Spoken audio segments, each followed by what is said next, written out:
says. It says Haman was successful, a better prophet than 70 prophets. The prophets of Israel came to the Jews, telling them to cease their evil ways, to return to God, and they weren't listening. Right. They listened to Haman. Right. Haman was successful Right. where they were not. And that's why God is sending the hunters. Right, that's right. That's why he's sending the Nick Fuenteses and the Candace Owens and the Tucker Carlsons and the Hamas and the Hezbollah and all throughout Europe and all throughout the world. It's manifesting in different characters with different voices and different flavors and different ways.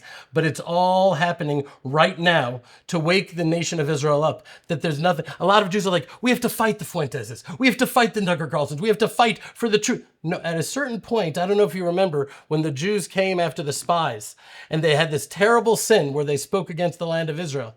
And Moses said, none of you are going to enter. The next day they woke up and said, let's go fight and win. And Moses said, God is not with you. And there was a terrible loss. This is not a fight that we're going to win. We're not going to win this fight of we should stay in America because the rights and the principles that America was founded upon of equality. That's not going to win. The message here is that it's time to come home.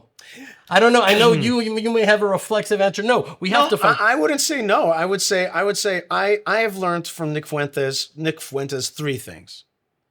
One, America's face has changed. And I love the chidush, the innovation that you gave me, that when the face of Laban changes, and then it's time to pack up and go. Like, there's no question that the face of America is changing. Although, by the way, I also wonder how much of that is actually filtering down to regular people. But the first issue that he's brought up is come home to the land. By the way, when I speak to people, I don't tell them make aliyah, come to the land of Israel. I say buy an apartment. Take a step. And you know what? I heard that and I respected it. But now that the winds are shifting and changing, this is the time where you say, pack a bag. Right. Pack a bag and get a one-way ticket. Right. Because this is not about theology or the ingathering of the exiles. This is about pikuach nefesh, saving a life. Because right now, the foundations are being laid that if there's a black swan event, some event happens in the world that is catastrophic and the gates are shut, it will be like that before it is weaponized and it turns against the Jews in a way that is dizzying.